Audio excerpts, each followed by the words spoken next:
l'ORTB se rapproche encore plus de vous.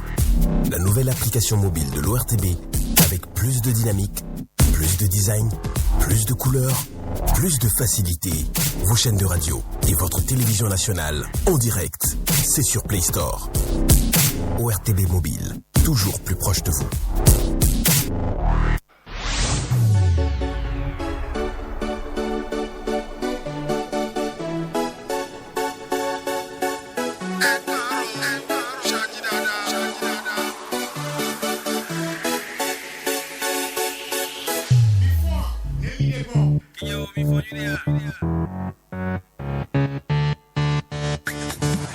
Nasuba.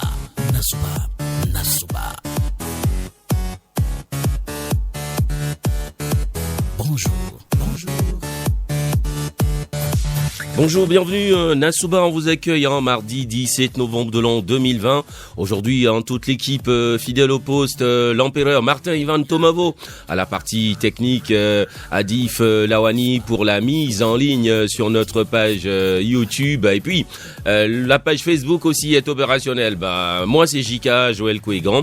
Nous sommes le 17 novembre aujourd'hui, vous le savez tous, le 322e jour de cette année, la 47e semaine. Bonne fête aux Elisabeth, un très joli prénom. Allez, la pensée du jour, la phrase à cogiter. La vie est un mystère extraordinaire qu'il faut vivre. La vie est un mystère extraordinaire qu'il faut vivre. Cogiter cette pensée tout au long de cette journée, mesdames et messieurs.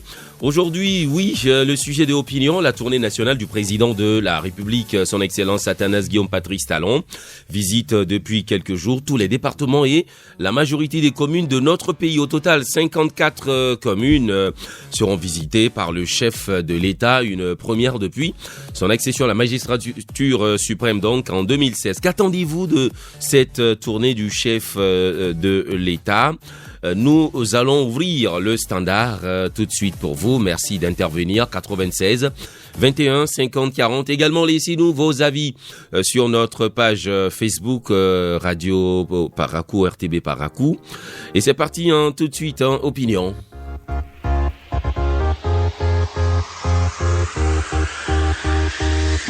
Opinion.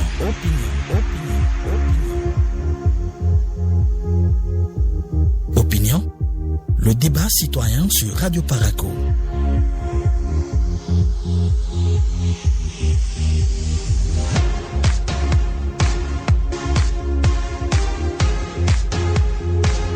Opinion.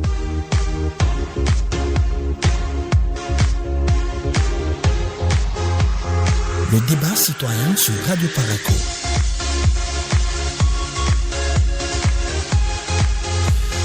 Opinion de ce 17 novembre, le tout premier intervenant au standard. Bonjour. Oui, bonjour. Merci de vous présenter. Guinadou Rafiou. Vous appelez d'où? Oui, Guinadou Rafiou, Tchaourou. Tchaourou, allez-y, Rafiou. D'accord. Bon, nous n'attendons rien que ce que chaque commune a demandé qu'il le fasse. Il a dit que s'il n'est pas prêt, il ne dit pas qu'il va faire quelque chose. Donc, tout le monde maintenant est comme Saint-Thomas. Donc, nous attendons toutes les promesses qu'il a fait à chaque commune. Particulièrement chez nous à Tchaourou, nous avons émis des doléances. Il y a d'autres qui sont déjà en cours, d'autres qui sont déjà prêts, et ceux qui ne sont pas prêts. Donc, nous attendons tout ça là, qu'il nous fasse ça. Parce qu'il a dit qu'il a un programme spécial pour Tchaourou. Donc, même s'il est là ou il n'est pas là, il vous a déjà dit dans l'immédiat ce qu'il peut faire pour Tchaourou. Faites une liste. Il a dit dans l'immédiat. Le maire avec son staff va venir à Cotonou. Oui. Maintenant, qui vont choisir ce qui est très important. Voilà. Justement. Donc, nous maintenant on attend après ça tourner dans le nord, s'il rentre à la maison. Donc, la délégation ira le voir et on va mettre nous, on attend toujours sa promesse. D'accord. Merci beaucoup Rafiou pour votre intervention depuis Tchaourou. 96 21 50 40. Le standard vous est ouvert, mesdames et messieurs. Bonjour. Allô. Bonjour. Bonjour, Radio Parakou. Madame Bachirou, depuis le quartier Zongo à Parakou. Oui, depuis le quartier Nima maintenant. Ah, vous êtes à Nima, oui, allez-y. Et moi, je crois que ce matin, c'est un sentiment mitigé. Un sentiment d'incompréhension qui me laisse assez dubitatif. Face à l'espoir qui m'attendait à l'annonce de cette tournée du président Patrice Talon, après 4 ans, 7 mois, 23 jours de gestion du pouvoir. Je crois que cette tournée qui a commencé à ça avec Kaoru Parakou, je dis que c'était une bonne chose. Mais je m'attendais à Kaoru, par exemple, à avoir des dates précises. Les dates de lancement des travaux bien précises, grâce au cadre qui l'entoure, pour qu'on fasse par exemple que certaines voies de Kaoru soient là, à l'être consistance concrètement. Je m'attendais à ce que, quand le chef de l'État a dit que 5 ans ça a été très court pour moi, pour lui, et que vraiment, il a été surpris lui-même, je me suis dit, mais est-ce que le chef de l'État n'est pas face aux réalités de la gestion du pouvoir d'État? Et je crois que ça m'a laissé dubitatif. Surtout quand elle a demandé au sage de l'État d'œuvrer pour la réconciliation avec Boni Yahi, il dit, bon là c'est une bonne chose. Le pardon, je vois que c'est pas une faiblesse, c'est une grande qualité d'un homme.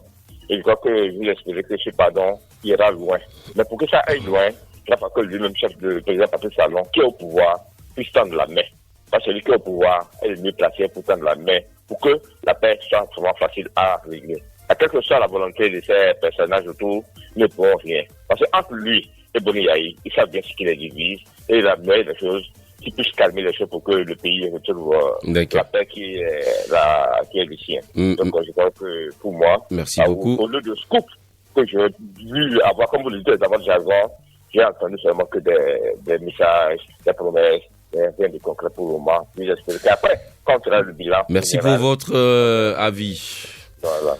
Merci. Depuis le quartier Nima à Parakou, 96 21 50 40. Le standard vous est ouvert, mesdames et messieurs. Vous pouvez opiner. Qu'attendez-vous de cette tournée nationale du chef de l'État Patrice Talon qui est actuellement dans le fin fond du Bénin, dans le septentrion? Allô, bonjour. Bonjour, Jika. Bonjour. Aziz Togubio. Nous sommes à Kandi, allez-y. Oui, je suis à Kandi maintenant. Bon, la tournée du chef de l'État, là, ce que moi j'ai comme c'est un point de vue, parce que le chef de l'État est venu dans la Ribori, mais là il y a la commune de Baniguara, Kandi et Banandi, là où il a été. Mais moi, il y a 2 communes qui me tiennent à cœur, c'est de Karimama et de Segbana. Parce que Karimama c'est une commune enclavée, il n'a pas pu aller là-bas. Et bien aussi, on a aussi un problème entre le franc Naira et le franc CFA, qui fait que la commune de Segbana, ce développement sera difficile. Je pensais qu'ils avaient aller là-bas pour voir la réalité du terrain et la voir carrément aussi, et encore les dégâts commis par l'eau. Bon, il n'a pas été là-bas. Je ne sais pas si le préfet a pu donner l'expérience que nous avons concernant cette commune. La chose aussi, Baniguara, parce qu'il a dit que la Ribori est dans son cœur. Baniguara, producteur du coton, Kandi aussi, Gogoun aussi, effectivement, il doit être du cœur, parce qu'on sait que le coton, ce que ça apporte, l'économie que ça apporte, sur le plan national, même mondial pour le Bénin. Bon, l'expérience que nous avons, M. Jean-Yves, je ne sais pas si aujourd'hui, le passé, moi je ne suis pas allé là-bas, si les autorités ont pu citer cette doléance que la population a. Parce qu'il a dit, par exemple, sur les audios, et sur les audios que le pardon, effectivement, le pardon, c'est un humain doit pardonner et un humain doit aussi demander pardon pour le fonctionnement du pays, du peuple. La dernière chose. Merci beaucoup. Oui. Allez-y vite. La dernière chose aussi, M. Joaillier, concernant aussi la voie inter-État, il a cité, mais la couverture intégrale, parce qu'il avait promis la couverture intégrale concernant l'électricité, l'eau, la radio. Tout ça là, ce n'est pas pour réparer juste là à 2 groupes partout. J'ai vu, c'est le calvaire. La population laisse quand même peut revoir aussi. Merci beaucoup pour votre intervention, Aziz Togoubia, depuis Kandi, 96 21 50 40. Nous allons prendre quelqu'un d'autre parce que vous êtes très nombreux à vouloir opiner sur ce que vous attendez de cette visite du chef de l'État en tournée nationale. Bonjour. Bonjour. Bonjour, on vous appelle comment? Éloignez-vous, diminuez le volume de votre poste de radio, il y a beaucoup d'écho derrière vous, allez-y. D'accord. Vous appelez de Quartier Titiro. Titiro à Parakou, allez-y. Oui. Merci beaucoup. Je suis très content de votre jugé de jour. C'est vrai. Le président a tenté de faire tourner, vous l'avez dit national. Mais pourquoi les autres communes, vous l'avez dit 54, et le l'Est, pourquoi ils ne veulent pas visiter là? Qu'elles ne sont pas du Bénin, ou bien ils ne sont pas concernés de son tournant, ou bien, comme nous le disons, vous dites qu'on est en train de faire, c'est la campagne qui fait. Même ces gens-là, ils votent aussi, ils sont votés pour lui, pourquoi ils veulent les jeter? Ils n'ont qu'à visiter tout pour voir ce qu'on dit. Et je veux demander, est-ce que tout ce que nous prenons tous les jours, en compte avec le président, est-ce que nos autorités apparaissent sur ça? Côté Béninoise, Port-Sec, Aviation, Sonafanat, Anna du Congo, ce qu'il y a bon à faire, c'est une usine qui est fermée. Mais est-ce que les gens puissent vraiment toucher le doigt, que le président puisse nous dire Monsieur Toumessi, comment? Oui. Vous n'avez pas suivi l'étape de Parakou? Bon, je n'aime pas aller Ouais. moi-même. Voilà, Je n'aime pas. j'ai demandé si vous n'avez pas suivi, j'ai pas demandé si vous étiez dans la salle. Non, je n'aime pas suivi. Voilà, par exemple, il a parlé du port sec, par exemple. Et le côté, Bonne journée à vous, Monsieur Toumessi. 96 21 50 40, on va prendre d'autres appels au standard. 96 21 50 40, qu'attendez-vous de la visite du chef de l'État? Qu'attendez-vous de cette tournée nationale du chef de l'État dans nos différents ou dans vos différentes communes? 96 21 50 40. Vous pouvez également nous laisser votre avis sur notre page Facebook Radio Parakou. 96 21 50 40. Le standard vous est toujours ouvert.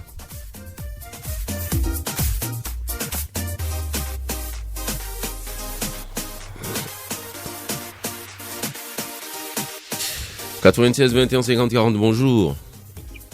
Permettez-moi, c'est Adam Bachirou de revenir. Ça, c'est très important pour moi. Vous savez, l'État a dit c'est très important pour moi. En où il disait qu'il va laisser la main à une autre personne pour continuer l'œuvre que lui l'a entamée. Mais quand il dit c'est très intéressant ça. Mais de l'autre côté, quand on voit l'aéroport international de Tours, que son prédécesseur est entamé, alors que la FECNA était près de nos sources assez fiables à faire un aéroport de maintenance sous-régional, c'est devenu quoi? Parce qu'on a eu le courage de continuer pour que cet aéroport devienne quelque chose de fiable pour nous. Au contraire, monsieur le journaliste, c'est qu'un viens tout. Vous avez le couleur là. Vous allez voir ce que la piste est devenue. Les deux qui chient partout. On ne fait aucune maintenance. Cet aéroport est en train de foutre. Quand vous prenez le cas de ce côté, le Bénin est le premier en matière de gestion de production du coton en Afrique. Mais quand on n'arrive pas à fabriquer un slip, alors que si le chef d'État veut, c'est que je le connais, s'il veut en 3 mois, il va renouveler le coton, s'il le veut. Il y a un problème politique qui se pose. Donc je lui demande pardon. Après cette tournée, les affaires est réfléchi. Le Bénin peut être premier à produire le coton, sans pouvoir fabriquer une serviette, qui était vraiment une fierté africaine, avec le Make in Bénin, serviette, kaki, treillis et autres. Dieu est présent. Pensez-y, parce que vous en avez la capacité de le faire. Faites-le pour nous, pour vos enfants. Je vous en prie. Bonne journée. Bonne journée à vous. 96 21 50 40. Nous avons encore 11 minutes pour vos opinions. Qu'attendez-vous de cette tournée nationale du chef de l'État, Patrice Talon? Allô? Oui, Jika. Bonjour. Oui, c'est Aziz Togoubet. Depuis quand? Encore. Oui, allez-y. Bon, moi, ce que j'attends de cette tournée-là, c'est parce qu'il a parlé de l'emploi, de tout ce qu'il a parlé. Mais est-ce que dans quelques mois, parce que le ministre Adam qui avait dit dans 3 mois, l'aéroport de Tours sera ouvert. Aujourd'hui, nous sommes maintenant en novembre. Donc, décembre, est-ce qu'en décembre, ça sera fait? Et ça, c'est la première inquiétude que moi j'ai. Les sociétés, comme au NASA, un peu partout où on avait l'accès pour vivre moins cher, aujourd'hui, tout est fermé.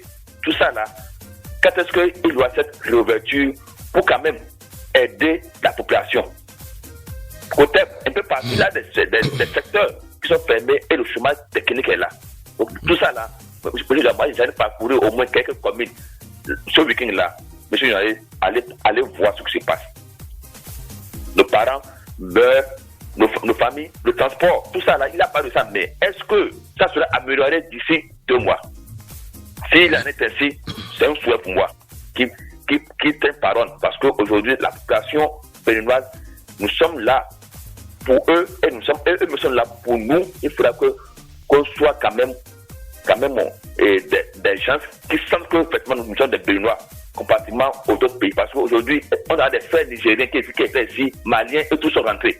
En soi disant que le pays ça ne va pas. Mais comme lui-même il a fait le tour des communes où il y a abattage bien, les communes où il y a sur un chantier, il a vu l'emploi, il a vu aussi ce qui se passe. Si ces ministres, ces conseillers, ces préfets ne disent pas la réalité, il a vu avec ses yeux. Mais il faudrait quitter ça à compte les violences que la population a envers lui. Je vous remercie. Bonne journée à vous. Très bonne journée à vous du côté de Candy. Merci pour votre double appel. 96 21 50 40. Nous vous attendons toujours. Merci d'opiner sur le 96 21 50 40. Allô? Oui, bonjour, monsieur le journaliste. Bonjour. C'est Yacoub Gado, depuis Djougou. Allez-y, monsieur Yacoub Gado. Sinon, je vous remercie pour cette émission, mais j'ai l'impression que ce monsieur-là ne se moque pas des Béninois. Hein. Si depuis 4 ans, 7 mois, on n'a pas pu réaliser un grain de bain, c'est pas... Un grain de quoi? De route, je crois. Hein. Ils n'ont pas réalisé un grain de route, ça veut dire quoi? C'est pas en 2 ou 3 mois. Attendez. Allô? Oui, monsieur le journaliste. Donc, il n'y a pas eu j'utilise votre expression, il n'y a pas eu un grain de route depuis qu'il est là? Monsieur le journaliste, à vous ici. 96 21, intervenez de façon objective, s'il vous plaît, d'accord? Vous pouvez prendre le cas de Djougou, que vous avez besoin peut-être d'un peu plus de route à Djougou, mais quand vous dites il n'y a pas eu un seul mètre de route, bon, ça sonne mal, donc désolé de vous interrompre. Nous allons à Candy. Garba Alassane, bonjour. Bonjour, monsieur le journaliste. Garba Alassane, depuis Candy, la cité de Candy, son nom, monsieur le journaliste Nassouba. Bon, peut-être que j'ai mal lu, j'ai mal compris le sujet du jour. Je voulais que vous vous rappeliez qu'est-ce que vous attendez de cette tournée nationale du chef de l'État? Merci beaucoup. Monsieur le journaliste, c'est ce qu'on attend de tournée du chef d'État là qui nous permet de dire que les Nigériens sont rentrés chez eux, les Togolais sont rentrés chez eux. Il faudrait quand même qu'on soit quand même, et comment dire, par rapport, c'est ça que je dis souvent. Je dis, ma position de mouvancier ou d'opposant ne permettrait pas de punir sur un sujet de ce qu'on attend du chef d'État par rapport à sa tournée et de dire quelque chose. Moi, monsieur le journaliste, je veux qu'on soit orienté par rapport au développement que nous faisons par rapport à nos débats, surtout par rapport à Nassouba. Aujourd'hui, monsieur le journaliste, ma position me permettra, en tant que jeune béninois, de dire que je me rappelle très bien au Ghana, même si je n'étais pas grand, je n'étais pas majeur, je me rappelle au Ghana, les Ghanéens sont rentrés, c'est du fait qu'en son temps, les gens ont voulu quand même transformer certaines choses. Allez-y voir. Et il y avait un certain John Jerry Rawlings à l'époque, hein? Merci beaucoup. Et vous vous rappelez, il y a des grands politiciens qui étaient, excusez-moi beaucoup, qui étaient tués. Juste parce qu'ils voulaient quand même démarrer un développement réel. Monsieur le journaliste, les gens nous ont dit, quand le chef d'État a commencé par travailler, les gens nous ont dit, d'ici 6 mois, on n'aura pas de salaire. Quelqu'un a manqué son salaire? Les gens nous ont dit, dans ce pays, que d'ici peu de temps, la CEDEAO, ils vont couper les choses. Ils vont couper.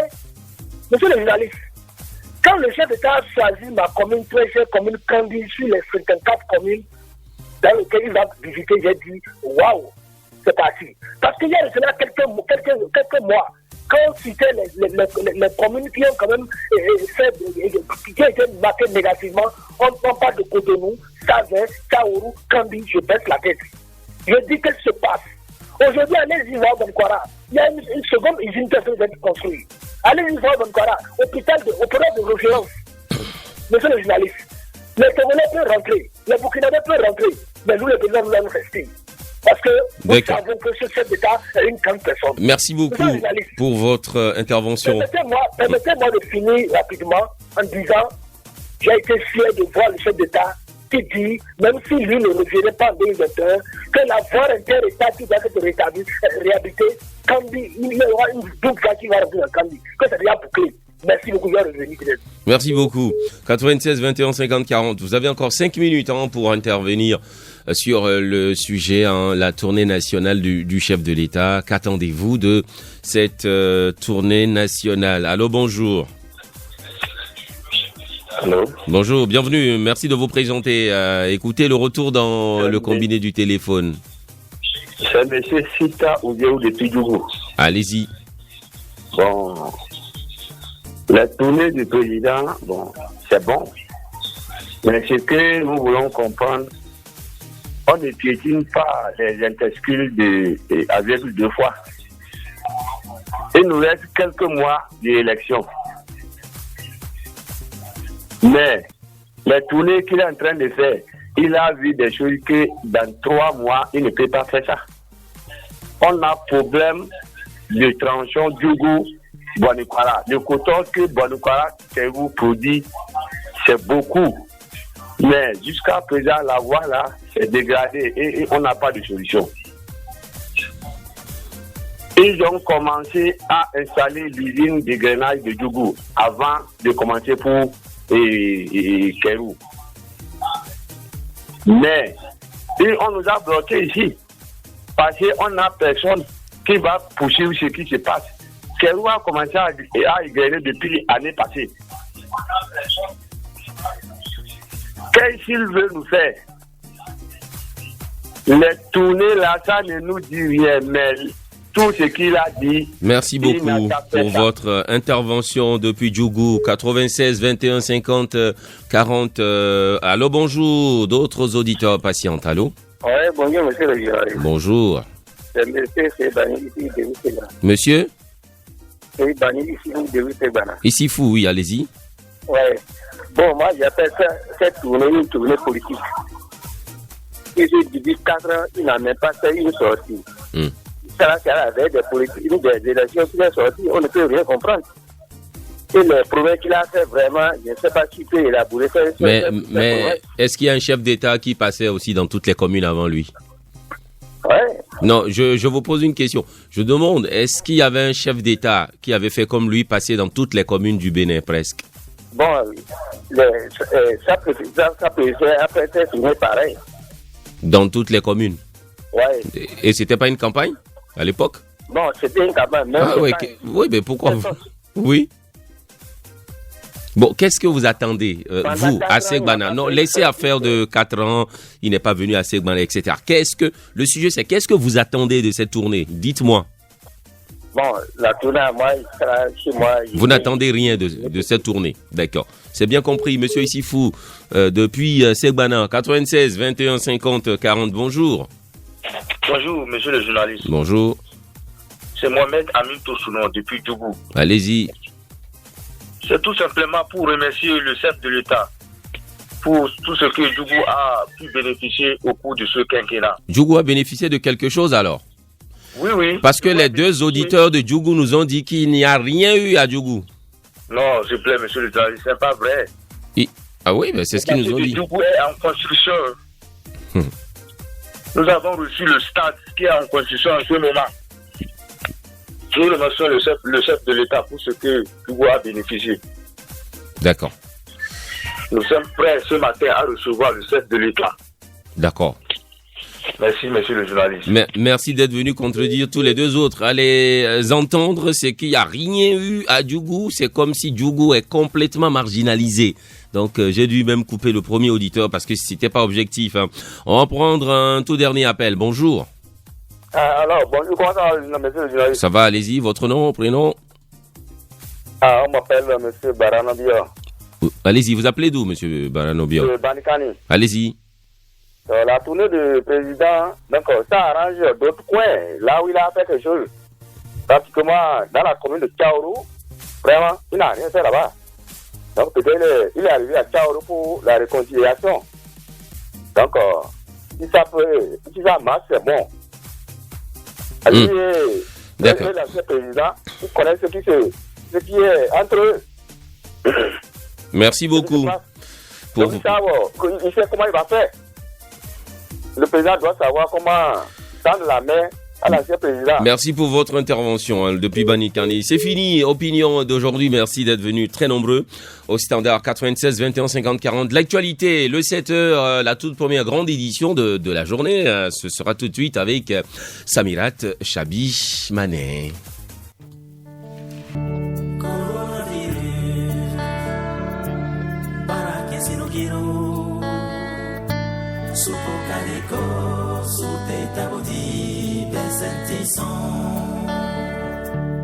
Andunia gira ton ko tengirum barara tenduma para kisirugiru. Merci d'écouter Radio Paracou, il est 7h. Le journal.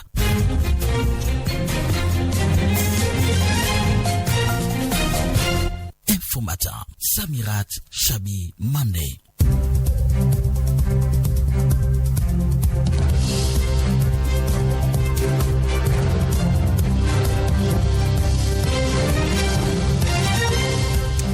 Mesdames, Messieurs, bonjour, bienvenue aux informations de ce 17 novembre 2020. 5e au 4e jour de la tournée du président de la République dans certaines communes du Bénin, Patrice Talon était donc dans la journée du dimanche à Natetenko. Dans ses propos, le président de la République est revenu sur la sécurisation du corridor Abidjan-Lagos. On l'écoute. Je vous fais l'aveu que j'éprouve souvent certaines fiertés, que parfois j'ai du mal à dissimuler quand dans les sommets internationaux, le Bénin est cité un exemple en ce qui concerne nos corridors. Il est souvent demandé aux autres États de s'inspirer de ce que fait le Bénin, parce que non seulement il y a la sécurité, mais il n'y a plus de tracasserie, il n'y a plus de rançonnement. Et ça, personne ne peut imaginer qu'en si peu de temps, une police nationale peut changer de tout en tout et de manière aussi spectaculaire.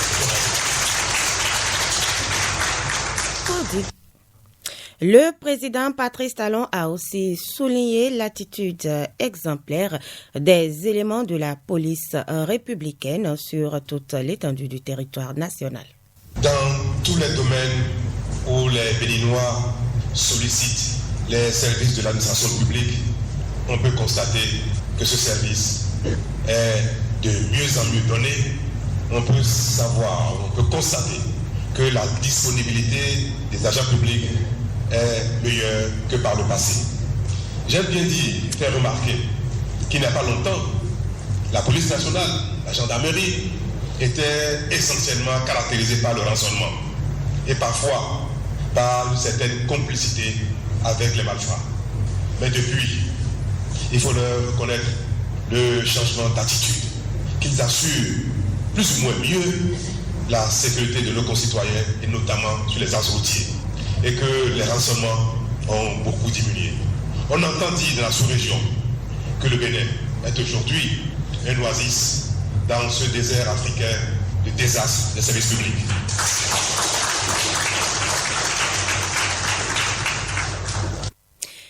Patrice Talon, président de la République du Bénin, il faut souligner qu'il était également dans les communes de Kobli et de Matéré. Le président poursuit sa tournée nationale.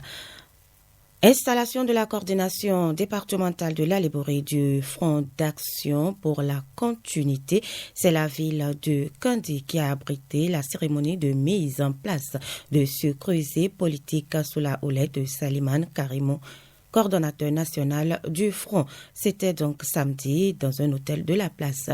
Aziz Alagbe pour le point. Je m'engage. Après le symposium de Sakété qu'il a vu naître, le Front d'action pour la continuité, FAC, poursuit son maillage national. Biotogu Gounouzime, coordonnateur départemental du FAC à Libori. Militantes et militants, amis de la liberté, de la démocratie et de la bonne gouvernance, il y a longtemps que vous souffrez du manque d'un creuset formel dynamique, structuré, efficace et techniquement solide.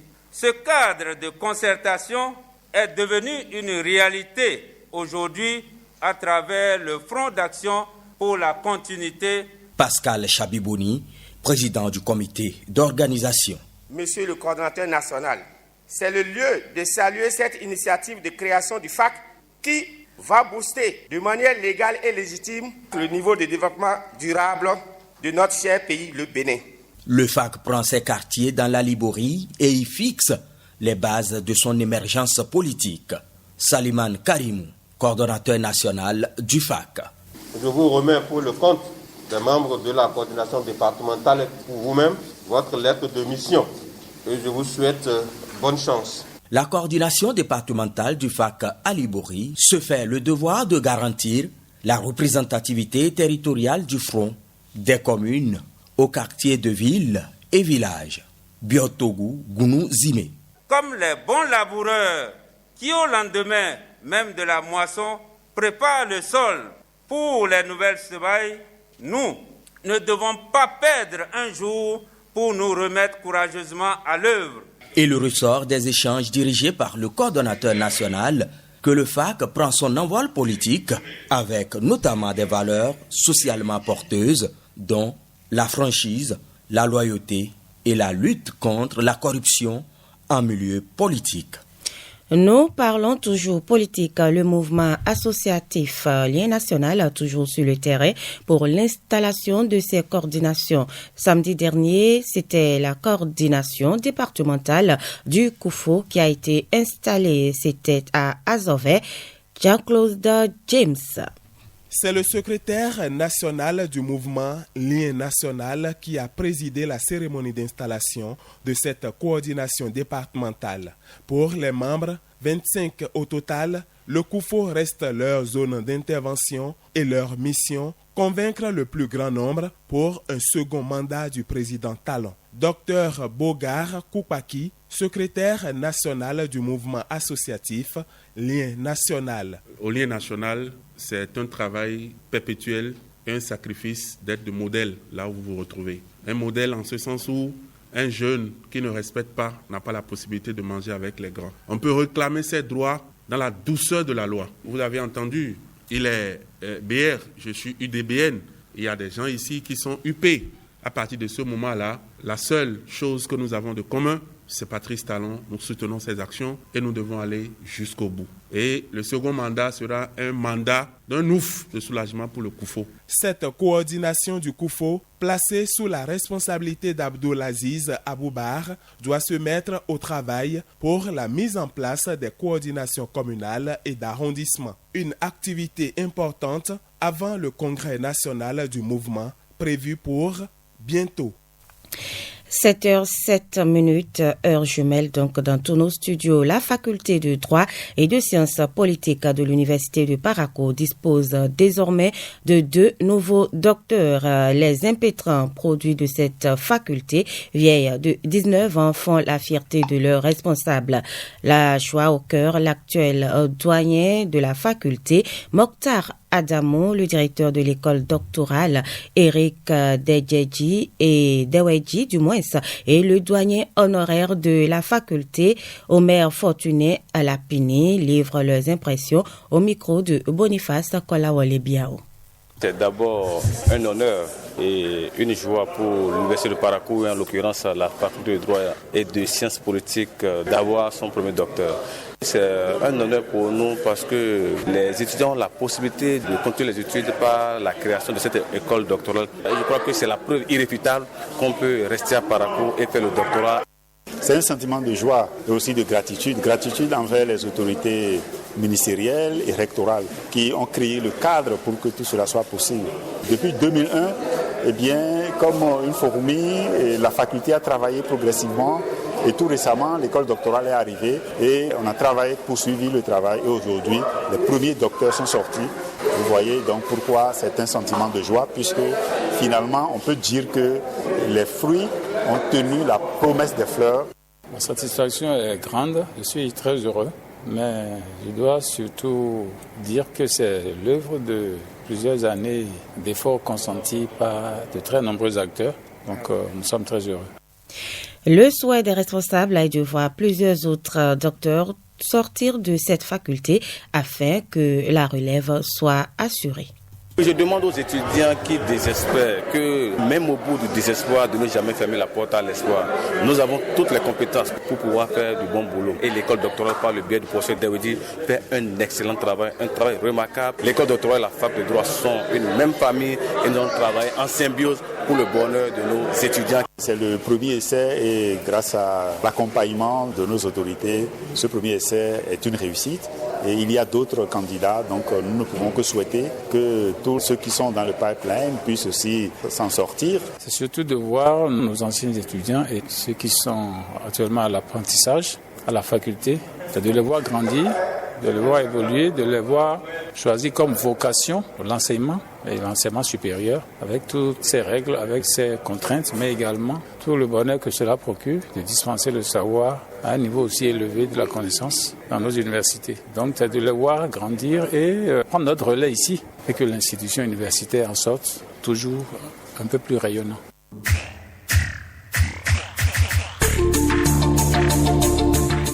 Nous sommes hors du Bénin en interactualité en Afrique et nous marquons un arrêt en Guinée où 5 figures de l'opposition sont écrouées, incarcérées depuis 5 jours dans les locaux de la police judiciaire. Les 5 figures de l'opposition ont été inculpées pour atteinte aux intérêts fondamentaux de la nation, placées sous mandat de dépôt et écrouées à la prison civile de Conakry. Abdoulaye Ba, Ousmane Gawal Diallo et Selou Baldi, tous de l'UFD, principale formation de l'opposition guinéenne, ainsi qu'Étienne Soropogui du mouvement des valeurs communes, un soutien actif de Selou Dalen Diallo lors de la présidentielle du 18 octobre, ont passé leur première nuit à la prison civile de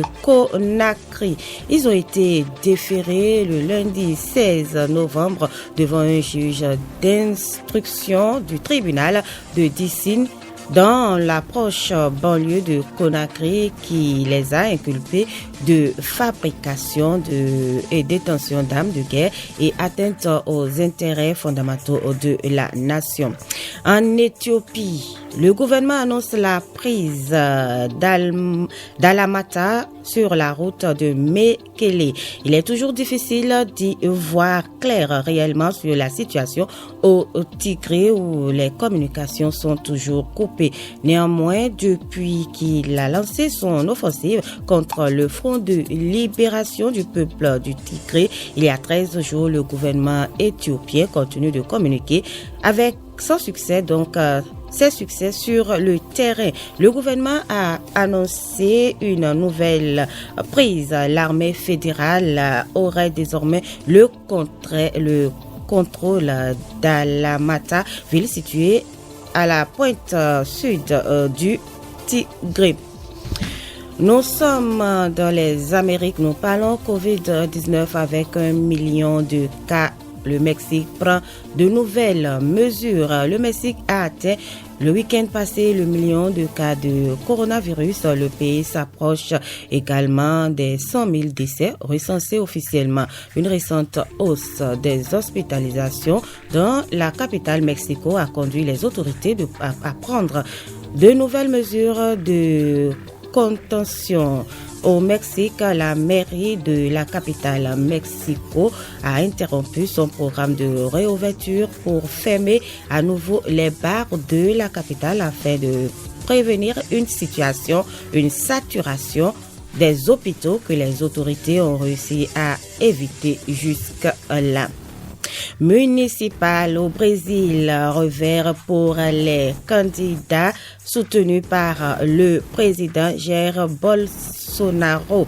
Au Brésil, le premier tour des municipales a eu lieu le 15 novembre. Les candidats soutenus par le président d'extrême droite Jair Bolsonaro ont plutôt enregistré de mauvais scores, tandis que l'extrême gauche a remporté de très bons résultats à Sao Paulo, la plus grande ville du pays.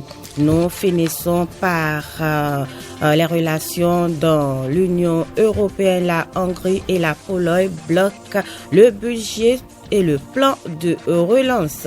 Alors que les gouvernements de l'Union européenne ont largement annoncé commencer à notifier à la Commission européenne les projets qu'ils comptent financer pour le plan de relance européen, celui-ci est de nouveau menacé.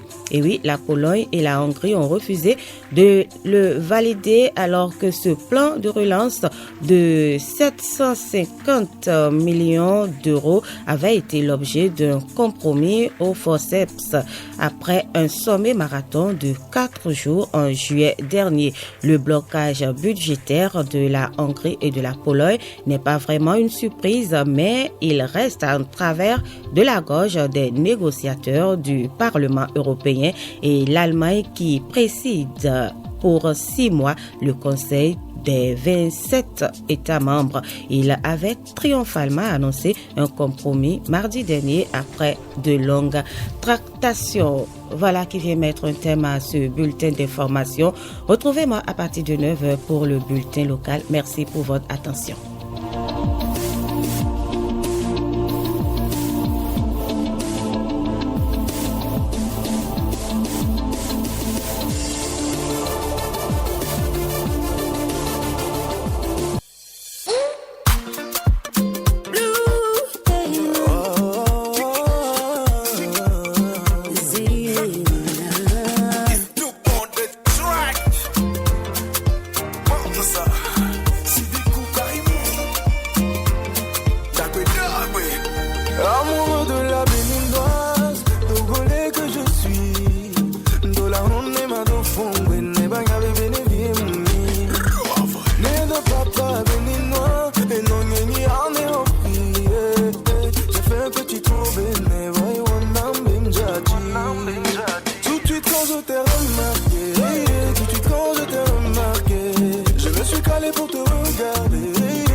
Merci à Samirat Chabimane pour l'actualité nationale et l'actualité internationale, la première édition de la journée. Tout de suite, les sports. Les sports.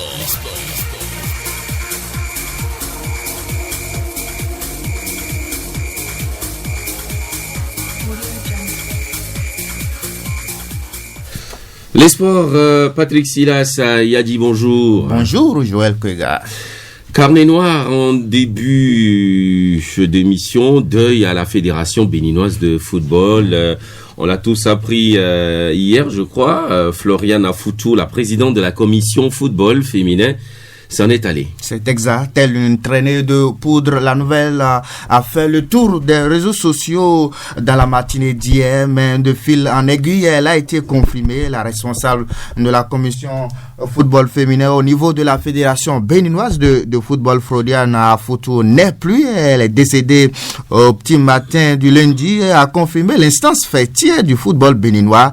Elle a tiré sa révérence des suites d'une longue maladie, rapporte d'autres sources crédibles aperçues le 22 septembre 2020 à l'Assemblée générale extraordinaire de la Fédération béninoise de football à Grand Popo.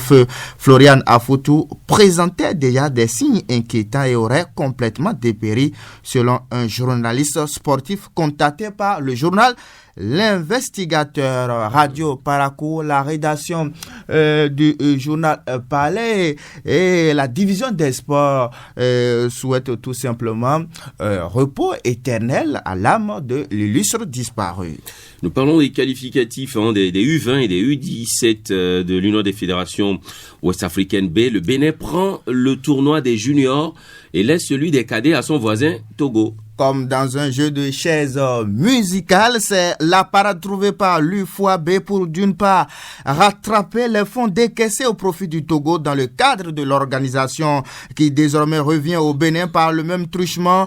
Le Togo qui risquait une éventuelle sanction s'en sort plutôt bien. Le pays s'est bien défendu face à l'instance sous-régionale brandissant des éléments prouvant la montée de la pandémie dans le Grand Lomé et sa volonté de toujours accueillir la compétition. Cette redistribution des rôles où le Bénin reprend au Togo les éliminatoires des U20 et concède à celui-ci les U17 permet aussi à l'UFOA de contrôler sur place, comme prévu par le règlement du tournoi, l'âge des joueurs de chaque équipe participante.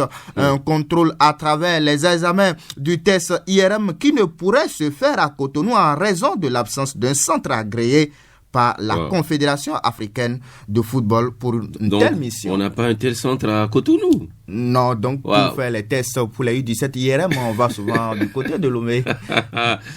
Et cette année, ce sera les âges exacts, quoi. Parce que là, c'est un test qui ne ment pas, hein? C'est un test qui ne ment jamais. C'est un test qui ne ment pas, c'est vrai que si ça, vous avez ça a une marge. Oui, mais ça a une marge de 2 ans au moins. Si vous avez 25 ans et vous avez 16 ans sur votre licence. Non, ça, c'est déjà trop criard. C'est déjà trop criard. Et le gouvernement, je me rappelle, le Patrice Talon est en train de lutter farouchement contre la tricherie dans le milieu du sport. Je me rappelle de cette épopée-là où il y a eu beaucoup d'incarcération en temps. C'est vrai, c'est vrai. C'était au Niger, non? C'était exactement au Niger. Et à l'arrivée, le chef de l'État. Non, mais on devait les amener dans un camp militaire, mais on les a commentés en Côte d'Ivoire. Ce sont des jeunes joueurs qui n'ont rien demandé. C'est le système qui est ainsi. Et le gouvernement est en train de se battre pour assainir le milieu. Il n'y a plus une telle honte, en quelque sorte. Une honte nationale entre griffes, oui. 4e journée des éliminatoires de la Coupe d'Afrique des Nations, Cameroun 2021.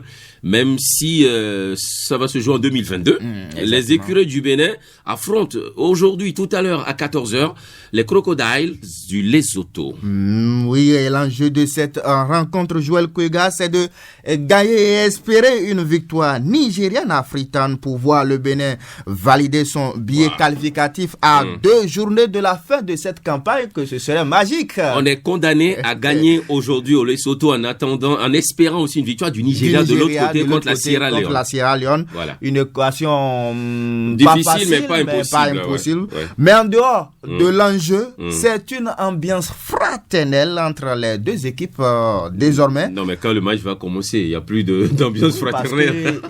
Ils vous souviennent que le Bénin a aidé cette équipe des Soto pour le voyage retour, parce qu'entre-temps, le vol commercial qui devrait... Donc, ils sont montés dans le vol affrété par le gouvernement béninois. Donc il y avait encore beaucoup de place. Il y avait beaucoup de place et c'est vrai. Mais ils ont déjà dit merci au Bénin. Ils ont déjà dit merci et avec un dîner qu'ils ont fait hier, le ministre des Sports. Il était content. Voilà. Parce que ça fait moins de dépenses. Moins de dépenses aussi pour le Bénin, parce qu'en temps, les frais de voyage seront cassés entre griffes en deux, parce que le Lesotho devrait aussi participer à cela. Et puis après, il y a eu ce dîner de fraternité, ce dîner qui doit sceller beaucoup de liens entre les deux nations, mais tout simplement, disons que les écureuils ne doivent pas perdre de vue l'enjeu de ce soir, parce que ça peut être aussi un piège, ce qu'on ne souhaite pas, parce qu'il faut gagner, il faut gagner et espérer tout simplement. À 14h. C'est à 14h. Heure du Bénin. Heure de Parakou. Oui, et de Cotonou. Oui, parce que c'est à 13h du Lesotho, mais ici, ça fait... Mais il fait pas soleil là-bas. Bon, il va faire un peu frais, certainement. C'est vrai, nous sommes en altitude. Nous sommes en Afrique australe. Le Lesotho, c'est à peine 2 millions d'habitants, entouré de vastes montagnes. Et la respiration sera compliquée. Maseru, c'est 400 000 habitants maximum. Donc, c'est une petite ville. Une petite ville et tout le pays fait peut-être 2 millions d'habitants. 2 millions d'habitants. Et une population qui se retrouve entourée des collines. Et on va parler du dernier sujet. On souhaite bon vent aux écureuils. Et disons tout simplement à nos amis auditeurs que la division des sports suivre en direct et en intégralité cette rencontre grâce à notre envoyé spécial. C'est qui? C'est Issa Amadou? Augustin Yansounou. Ah, c'est Augustin Yansounou qui est là-bas. Augustin Yansounou. Au moins, il a visité Maseru. Mais c'est bien. On voyage beaucoup quand on est journaliste sportif. Allez, la qualification. L'Algérie se qualifie aussi. Après le Sénégal. Pour la Coupe d'Afrique des Nations. Les deux finalistes de la Fenech d'Algérie. Les deux finalistes de la dernière édition, ont été les premiers à valider leur tickets. Ça veut dire que ce sont des équipes qui sont toujours en forme. Ah oui, elles sont fortes, elles ont des ambitions. Elle ne fera pas de sans faute comme l'a fait le Sénégal jusqu'alors, mais l'Algérie obtient tout de même son billet pour la prochaine Coupe d'Afrique des Nations après son nul 2-2 face au Zimbabwe. Et Joël Kegwa, je ne sais pas si vous avez vu cette merveille de Riyad Mahrez, l'aile de pigeon, la balade de santé dans la défense adverse conclut sur un joli but.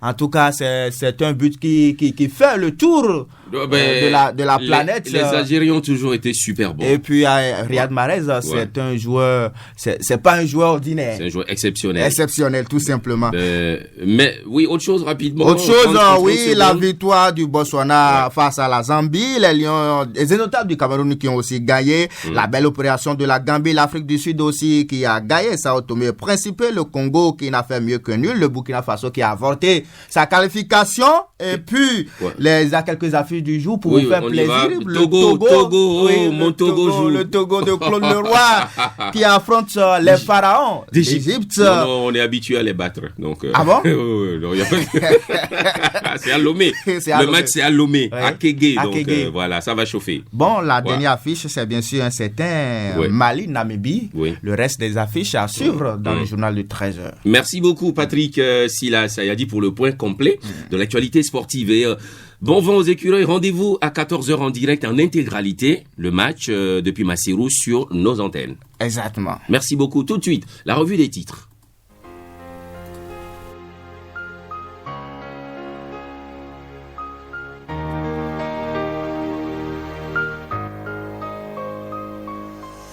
On va commencer avec La Nation, le quotidien national d'information, qui affiche en manchette tournée du chef de l'État dans les communes. L'Atakora clame son intérêt pour l'asphaltage. La Nation reste dans l'Atakora pour signaler que sur l'axe Natitengu, Tukuntuna, Tangeta, Porga, il y a un cimetière d'épaves de camions. Réalisation du PAG dans la ville capitale, Porto Novo salue le bâtisseur Patrice Talon. Voilà ce qui en est de La Nation. Fraternité à présent, présidentielle d'avril 2021, grande foulée avant le sprint final. Les thèmes clés d'une campagne qui s'annonce inclusive. Internet à très haut débit à Tangeta, Tunkuntuna et Semekoji. Le gouvernement met en service 3 points numériques communautaires de Absusep.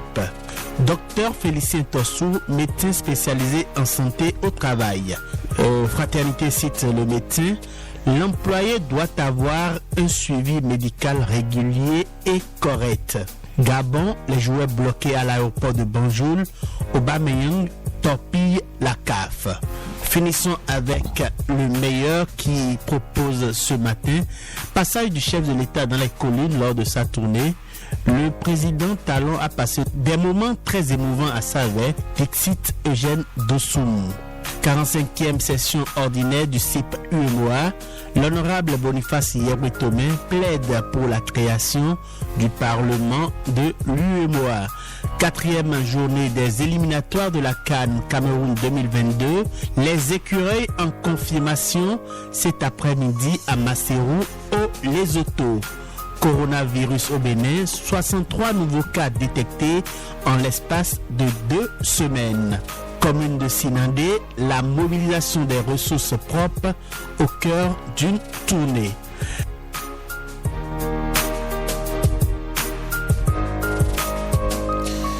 Yves-Patrick Loco, merci beaucoup pour la revue des titres parus dans les quotidiens ce 17 novembre. Tout de suite, le grand format nous parle du retour des biens culturels au Bénin. Vous savez, le 6 octobre dernier, l'Assemblée nationale française a voté une loi qui consacre le retour au Bénin de 26 œuvres d'art provenant du palais du roi Béanzin. Quelques semaines plus tard, le Sénat entérine le test et enclenche ainsi le compte à rebours dans le processus de retour des biens dans le patrimoine béninois. Comment les autorités béninoises et acteurs culturels accueillent-ils la décision? Le Bénin sera-t-il prêt pour recevoir les biens dans le temps imparti? Le grand format de ce mardi répond à ces préoccupations. Une présentation de Roland Tchanka.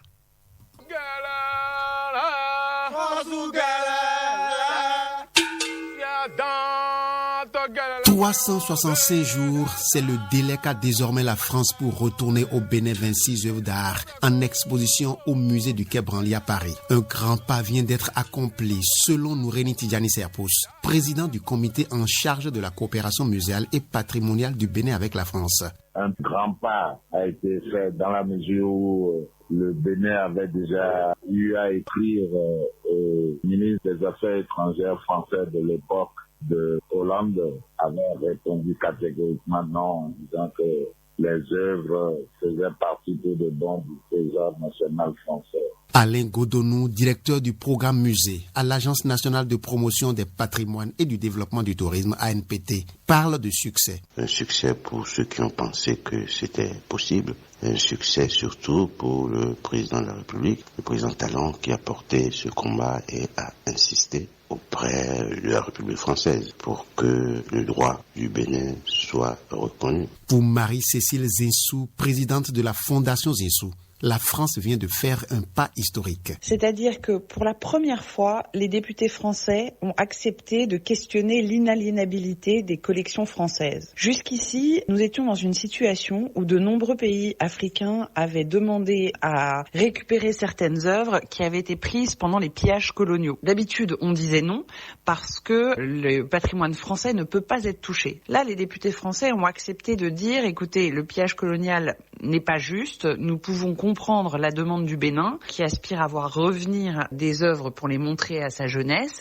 et à ses populations. Et donc c'est la première fois que des œuvres vont être officiellement transférées de la France vers le Bénin. Un pas historique, mais pas une victoire totalement franche, reconnaît cependant l'actrice culturelle. Cette loi n'ouvre pas le droit aux autres pays de faire des demandes. C'est-à-dire que jusqu'ici, le Bénin et le Sénégal récupéreront leurs œuvres, mais par contre, les autres pays ne pourront pas le faire. Mais en attendant, le Bénin, honoré d'être le premier sur la liste des États qui accueillent une partie de leur patrimoine culturel outre-mer, veut gagner du temps. Noureni Tidjani Serpous, président du comité en charge de la coopération muséale et patrimoniale du Bénin avec la France. Actuellement, le Bénin est en train de construire déjà un musée spécial à Abomey pour que les œuvres en arrivant puissent y être déposées et protégées. Outre le musée de l'épopée des Amazones et des rois du Dahomey, plusieurs autres chantiers sont en cours. Alain Godonou, directeur du programme musée à l'Agence nationale de promotion des patrimoines et du développement du tourisme,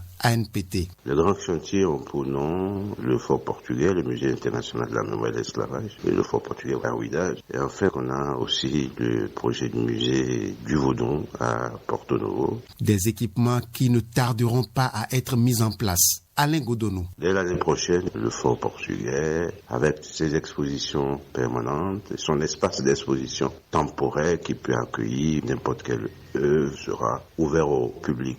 Et un peu plus tard, ça sera le tour des palais royaux d'Abomey qui rentreront en chantier en début d'année prochaine. Et par la suite, le musée Vaudon de Porto Novo. Il faut souligner aussi qu'à côté de ça, nos anciens musées rentrent également en chantier. Le musée ethnographique Sénou à Dandé sera réhabilité. Pour permettre à la jeunesse béninoise de revisiter son histoire, les 26 œuvres feront l'objet d'une exposition itinérante dans les grandes villes. Marcel Orofico, directeur de la Maison du tourisme, de la culture et des arts de Parakou. Ce serait un engouement des populations d'aller voir de quoi il s'agit. Ensuite, il s'agira pour la génération jeune d'aller s'enquérir et de voir, de visu, de toucher avec les yeux, donc ces objets-là, avec leur explication à quoi ça servait dans le temps. Parakou sera honoré d'accueillir ces objets-là. Le tourisme intérieur va prendre de l'ampleur. Des touristes vont venir dans le pays spécialement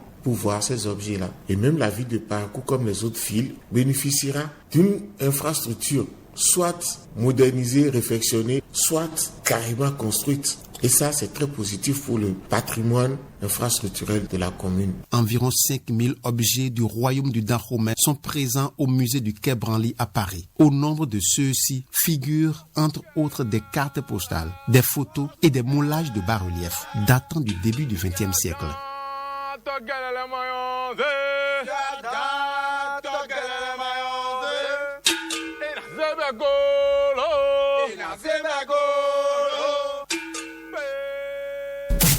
l'ORTB se rapproche encore plus de vous. C'était le grand format de Roland Tchanka que nous allons recevoir tout à l'heure, mesdames et messieurs. Roland Tchanka qui nous parle du retour des biens culturels au Bénin. Je vous rappelle, mesdames et messieurs, qu'il n'y a pas très longtemps, le 6 octobre dernier, l'Assemblée française a voté une loi qui consacre le retour au Bénin de 26 œuvres d'art provenant du palais de Béhanzin. Quelques semaines plus tard, le Sénat entérine le test et enclenche ainsi le compte à rebours dans le processus de retour des biens dans le patrimoine béninois. Comment les autorités béninoises et les acteurs culturels accueillent-ils la décision? Le Bénin sera-t-il prêt pour recevoir les biens dans le temps imparti? Le grand format revenait donc sur ce sujet très important. Donc c'était Roland Tchanka. À l'instant, nous allons partir dans un instant pour votre rubrique Ça se discute. Ça se discute. Faites-vous une idée claire de l'actualité.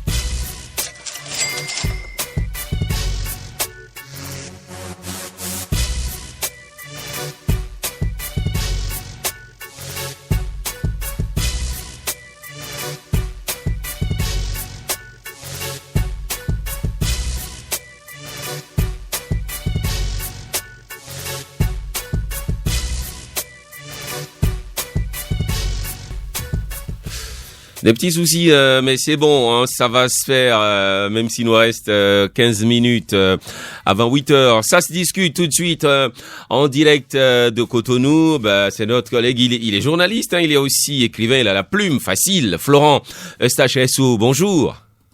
Bonjour Joël Kega, bonjour Parakou. Enfin, c'est un plaisir de te recevoir en direct sur l'émission. Et juste notre collègue de Radio Parakou, Roland Tchanka, qui signe le sujet du grand format, est en ligne aussi. Une conférence à 3. Bonjour Roland Tchanka. Bonjour Joël, bonjour à nos auditrices et auditeurs. Et je fais un coucou bien évidemment à Florent qui est le bout du fil. Oui. Bonjour Roland. Voilà. Alors, deux sujets, nous allons aller rapidement. En 5 minutes, nous allons faire le point un tout petit peu. Que pensez-vous, messieurs, de la tournée nationale du chef de l'État? Et puis ensuite, nous allons parler du retour des biens culturels au Bénin, qui est un sujet d'actualité. Alors, Florent Eustache-Ressou, c'est vrai, d'aucuns disent que le chef de l'État a attendu pendant 4 ans avant de faire une tournée nationale. Donc, oui, d'autres voient en cela, en cette tournée, une campagne qui ne dit pas son nom. De toutes les façons, les avis sont partagés. Qu'en pensez-vous? Oui, je pense que le chef de l'État est un stratège. C'est un très grand stratège. Avant d'être homme d'État, il a dirigé des entreprises et il a réussi. Donc, il fait la politique autrement. Il agit comme le caméléon. Il pose ses pieds là où c'est très sûr. Par exemple, quand on prend les projets du PAG, il n'a rien fait sans études approfondies, sans que les études soient bouclées, que tout soit sûr. Donc, vous comprenez que le chef de l'État est en train de jauger sa cote de popularité. Le chef de l'État n'est pas un homme de bureau, c'est un homme de terrain. Et il est arrivé, il y a plein d'anecdotes où des gens viennent lui dire des choses et c'est lui qui les informe. C'est-à-dire qu'il arrive de fois où c'est le chef de l'État qui informe ses ministres. Moi, j'ai des témoignages clairs. Le chef de l'État connaît tous les sites touristiques du Bénin comme dans sa poche. Il est en train de toucher lui-même du doigt parce que vous savez, il a une très grande décision à prendre. Il avait dit j'aviserai. Alors, pour aviser, il ne faut pas qu'il reste dans ses bureaux et écouter les politiciens parce qu'il les connaît. Il sait que le mensonge est un élément fondamental de la politique et que les hommes politiques qui l'entourent ne sont pas obligés de lui dire la vérité. Alors, lui-même, il a décidé, pour ne pas être trompé, de faire le tour, de jauger, de voir, et je crois qu'à son retour, il avisera. Donc, c'est une manière de prendre de vérifier s'il a la côte, si tout va bien, et voilà, je crois bien. Surtout après 4 ans de rupture. Roland Tchanka, c'est vrai, ce que Florent Eustache-Ressou disait, le chef de l'État ne fait rien au hasard et il est entouré rien que de technocrates. Oui, absolument, je confirme ce que Florent a dit. Il est entouré de technocrates et vous savez, en 2016, il a pris les rênes donc du pouvoir sur la base d'un programme. Un programme qui a été décliné, le programme d'action du gouvernement qui a été décliné, vulgarisé, publié partout. Et suivi maintenant, parce qu'il est en train de suivre la réalisation. Et donc, il fallait mettre en œuvre ce programme. Et je crois que le temps qui s'est passé pendant les 4 années, on l'a vraiment vu à l'œuvre. Aujourd'hui, les témoignages que nous entendons ici et là sur les chaînes de télévision, déjà même pendant cette tournée, confirment bien que ça a été 4 années de travail acharné. De dur labeur, ouais. De dur labeur. Donc, il était quand même important que le chef de l'État fasse cette halte pour voir un peu là où il en est. Et écouter le peuple qu'il a élu, et pour savoir, mais est-ce que vous êtes satisfait de ce qu'il fait? Est-ce qu'il y a des attentes? Je crois que c'est une tournée qui vient bien à propos et qui certainement lui permet déjà de recalibrer les choses, de revoir là où il faut revoir les choses et de revenir sur certaines promesses qui n'ont pas été tenues parce que il ne peut pas faire tout en même temps. C'est vrai que 4 ans, c'est pas peu, mais c'est quand même un temps considérable. Mais il ne peut pas tout faire en même temps. Il était quand même temps que il voit sur le terrain les différents aspects et qui a à retoucher, les choses qu'il a complétées, et écouter évidemment le peuple qu'il a élu. Évidemment. Il y a des attentes oui. à lui exprimer. Florent Estache-Ressou, c'est pas facile de diriger un pays, c'est sûr. Beaucoup de critiques, mais on peut faire quand même un bilan satisfaisant parce que beaucoup d'actions sont d'être réalisées, beaucoup de chantiers aujourd'hui. Oui, le chef de l'État dit qu'il a pris l'option d'être impopulaire. Et vous savez que Axel Kabou s'est interrogé sur les Africains en se demandant si les Africains ne refusaient pas le développement. Lorsque vous voyez notre comportement au quotidien, on a l'impression qu'on s'en fout du développement. Vous allez voir des hommes et des milliardaires solitaires dans une république pauvre et endettée. Je crois que le chef de l'État a réglé tout ça parce qu'il il sait comment les politiciens s'enrichissent, il sait comment les magnats s'enrichissent et donc il a pris d'abord son ciseau pour couper tous les cordons qui permettent véritablement que des gens soient multimilliardaires et soient des chefs de partis solitaires. Donc quand il a fini de faire ça, il a fait des recoupements, il a revu et corrigé le comportement politique. C'est avec beaucoup de douleur, c'est pas césarienne que les partis politiques s'accouchent maintenant. Et alors, après tout ça, il est très important maintenant et vous allez voir, pour être candidat, parce que là, on n'a pas encore vu quelqu'un lever le petit doigt pour être candidat. Et c'est ainsi que le système est réglé. Il a travaillé par anticipation, il a travaillé il y a certaines mesures qui sont prises de telle manière que il sera très difficile pour quelqu'un maintenant de fonctionner comme avant. Il sera très difficile pour quelqu'un de sortir de l'argent et d'acheter les consciences. Parce que les choses sont faites de telle manière que c'est compliqué maintenant de trouver beaucoup d'argent et de le dépenser sans réfléchir. Avant, on pouvait faire des petits cadeaux, les garçons avaient beaucoup de jeunes filles, et maintenant les jeunes filles même témoignaient pas plus tard qu'hier, une jeune fille a dit qu'aucun homme ne fait plus de prise en charge. Alors, donc ça veut dire que il y a plus de gratuité, il y a plus de facilité. La vie est devenue très dure. Tout cet argent est dépensé pour le pays, et ça se voit. Venez à Cotonou, mais moi j'ai eu la chance de faire le tour du monde quand j'étais directeur de l'ensemble national en tant que journaliste. Oui.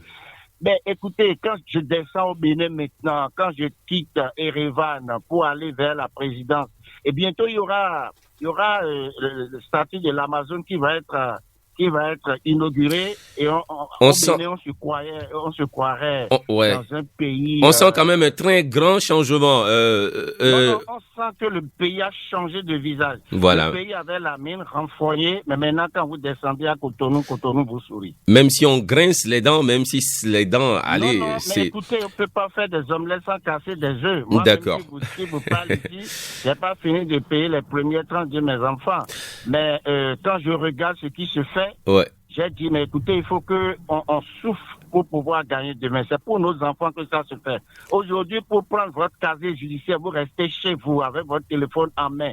Mais des fois, avant, tu dois aller là-bas, tu dois faire des formalités, tu dois revenir. Oui. Regardez comment les choses se font aujourd'hui. Le Bénin est à l'avant-garde. Oui. Le Bénin est en train d'évoluer. Et tout le monde, ceux qui vont souffrir demain seront des paresseux. Oui. Ceux qui auront un boulot, ceux qui auront la possibilité de créer, d'inventer, vont trouver leur compte. Voilà. Et ceux qui sont là en tant que clébés politiques et ils attendent que les politiques leur donnent de l'argent pour aller faire pour jouer des marcheurs, ils vont chômer. Roland Tchanka peut intervenir dans le débat à tout moment, Roland Tchanka.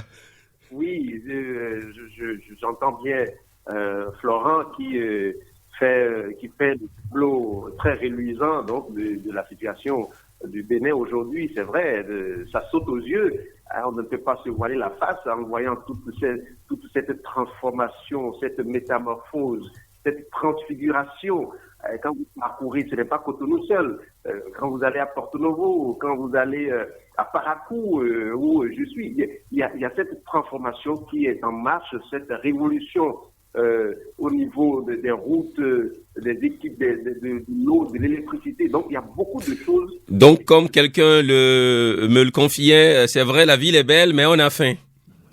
Oui, bon, on a fait, c'est vrai. Florent a dit une chose. On avait une manière de fonctionner avant l'avènement du régime actuel, qui est une manière qui n'est pas tout à fait orthodoxe.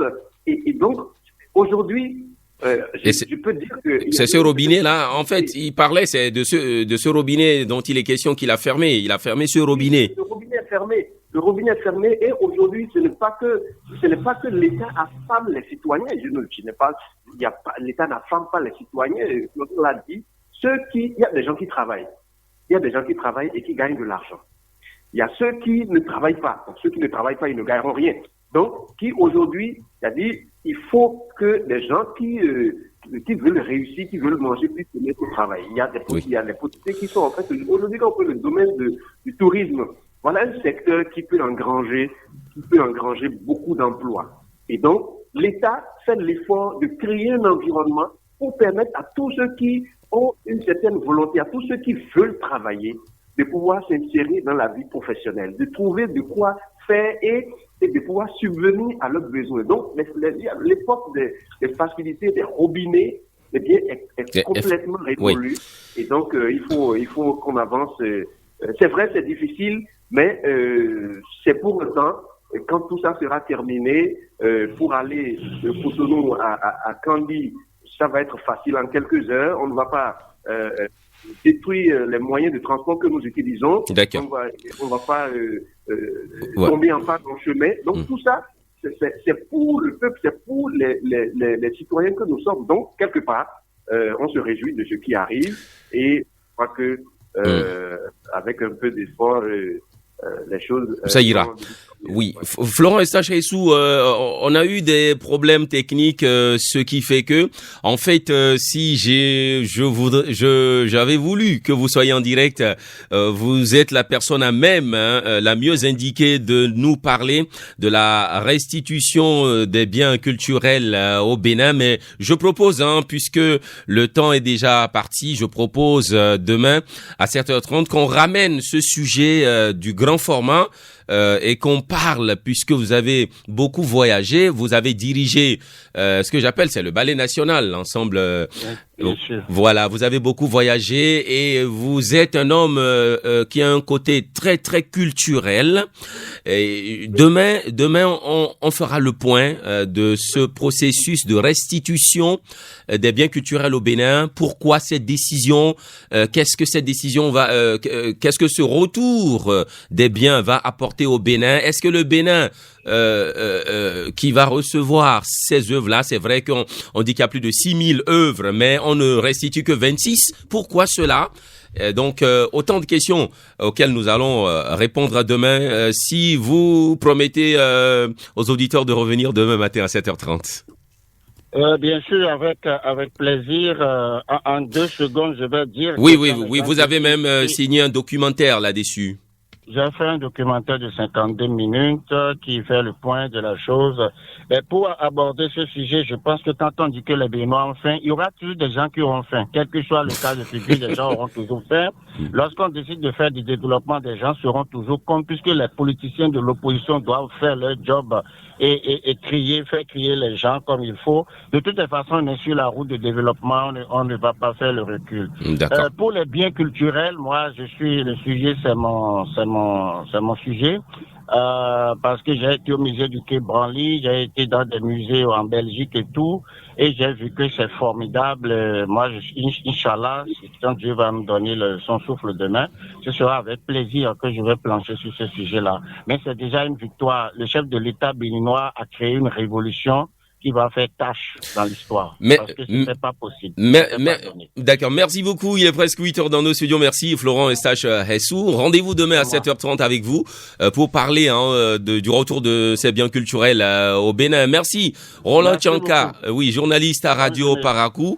Rendez-vous très vite à l'antenne, messieurs. Très bonne journée à vous les auditeurs. Je vous souhaite de passer de très bons moments en compagnie de nos programmes sur Radio Paracou. Merci de nous avoir suivis sur notre page YouTube. Vous étiez aussi très nombreux à nous écouter sur notre page Facebook. Toute l'équipe, l'Empereur Martin, Ivan Tomavo, Adi, Flawani, Jika, Joël Kouigan, c'est moi. Très bonne journée de mardi. À demain.